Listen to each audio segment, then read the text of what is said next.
साल था 1990। पटना की सड़कों पर रात होते ही अंधेरा छा जाता था। दुकानों के शटर जल्दी गिरने लगते थे और लोग डर के साए में जी रहे थे। बिहार का नाम सुनते ही लोगों के दिमाग में बस एक ही शब्द आता था, जंगल राज। एक ऐसा दौर जब कानून किताबों में था और सड़कों पर शासन था बंदूकों का। आज हम आपको ले चलेंगे बिहार के उस दौर में जहां अपराध ने सत्ता से हाथ मिला लिया था और आम आदमी की आवाज़ सन्नाटे में खो गई थी। जी हाँ, अब सवाल है कि आखिर जंगल राज शब्द आया कहाँ से। यह शब्द पहली बार 1990 के दशक में विपक्ष ने लालू प्रसाद यादव की सरकार पर निशाना साधने के लिए इस्तेमाल किया था। 1990 में लालू यादव बिहार के मुख्यमंत्री बने। उन्होंने सामाजिक न्याय का नारा दिया, यानी पिछड़े, दलित और अल्पसंख्यक समुदायों को सत्ता में लाने का वादा। लेकिन इसी नारे का साथ सत्ता के अंदर अपराधियों की भी एंट्री बढ़ गई। धीरे धीरे बिहार की कानून व्यवस्था चरमराने लगी और 1990 से लेकर 2005 तक का दौर इतिहास में जंगल राज के नाम से दर्ज हो गया। इसमें अपहरण उद्योग का जन्म हुआ। बिहार में 90 के दशक में अपहरण उद्योग शुरू हुआ। फिरौती के लिए अपहरण आम बात बन गई थी। 1997 में गया के प्रसिद्ध डॉक्टर अशोक सिंह का अपहरण हुआ। 2001 में मुजफ्फरपुर के उद्योगपति सुनील कुमार का अपहरण हुआ। ऐसी घटनाएं बिहार की पहचान बन चुकी थी। अपराधियों के लिए अपहरण एक बिजनेस मॉडल बन गया था।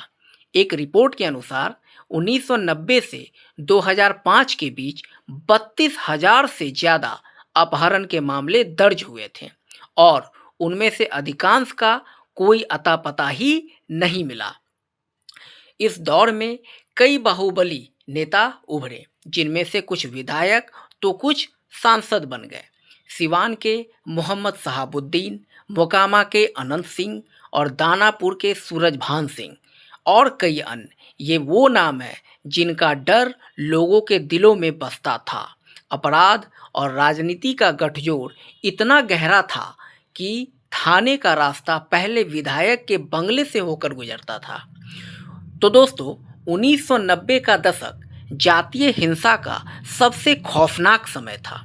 भोजपुर, गया, जहानाबाद, हर जगह सवर्ण बनाम पिछड़ी जातियों के बीच संघर्ष हुआ। 1996 का लक्ष्मणपुर बाथे नरसंहार, 58 दलितों की हत्या हुई। 2000 ईस्वी में मियाँपुर कांड, जिसमें 35 लोगों की हत्या हुई। 1997 का बथानी टोला नरसंहार, जिसमें 21 दलितों की भी हत्या हुई थी। ये घटनाएं सिर्फ अपराध नहीं थी, ये समाज के जड़े जामा चुकी नफरत का चेहरा थी। इस जंगल राज का सबसे बड़ा असर बिहार की अर्थव्यवस्था पर पड़ा। व्यापार ठप हो गया, निवेशक भाग गए और उद्योग बंद हो गए। शिक्षा संस्थानों में राजनीति और गुंडागर्दी का बोलबाला था। 1990 से 2005 के बीच बिहार की प्रति व्यक्ति आय देश के सबसे निचले क्रम पर चली गई। लाखों लोग बिहार छोड़कर पंजाब, दिल्ली, गुजरात और महाराष्ट्र चले गए। काम की तलाश में बिहार के टैलेंट देश भर में फैला, लेकिन अपने राज्य में बेरोजगारी और भय का माहौल बना रहा। कहा जाता है बिहार में रात को पुलिस नहीं, अपराधी गश्त करते हैं। उस वक्त पुलिस पर राजनीतिक दबाव इतना ज़्यादा था कि वो चाहकर भी अपराधियों के खिलाफ कार्रवाई नहीं कर पाते थे। कई थाने बाहुबलिये के इशारों पर चलते थे। कानून के किताबों में जो नियम थे वो सिर्फ कागज़ पर रह गए थे। आम आदमी का भरोसा खत्म सा हो गया था और यही डर जंगल राज की सबसे बड़ी पहचान बन गई। विपक्ष ने इस दौर को जंगल राज कहकर जनता के सामने सरकार की असफलता दिखाना शुरू किया।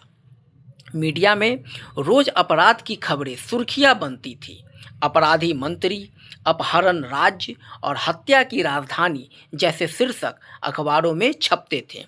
2004 तक हालात इतने खराब हो चुके थे कि बिहार प्रदेश के सबसे कम सुरक्षित राज्यों में गिना जाने लगा और यही माहौल बना नीतीश कुमार की एंट्री के लिए। 2005 में जनता ने बदलाव चुना और नीतीश कुमार सुशासन बाबू के नाम से मशहूर हुए। 2005 के बाद नीतीश कुमार ने पुलिस सुधार, कानून व्यवस्था और बड़ा सड़क नेटवर्क पर जोर दिया। तेज न्याय प्रणाली के तहत फास्ट ट्रैक कोर्ट बने। 2006 से 2010 के बीच अपराध दर में लगभग 60% की गिरावट दर्ज की गई। बिहार में फिर से निवेश शुरू हुआ। स्कूलों और सड़कों का जाल बिछाना चालू हो गया। पहली बार लोगों को भरोसा हुआ कि बिहार बदल सकता है। मगर जंगल राज का नाम अभी भी राजनीति में जिंदा है। जब भी बिहार में चुनाव होता है, ये शब्द फिर गूंजता है। 1990 का जंगल राज सिर्फ एक राजनीतिक घटना नहीं थी, वो दौर था जब समाज, सत्ता और सिस्टम तीनों की सच्चाई सामने आई।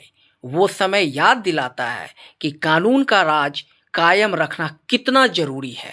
आज बिहार बदल चुका है, लेकिन उस दौर की यादें आज भी लोगों को जहन में जिंदा है, क्योंकि जब कानून सो जाता है तब समाज अंधेरा में डूब जाता है और वही अंधेरा कहलाता है जंगल राज। नमस्कार।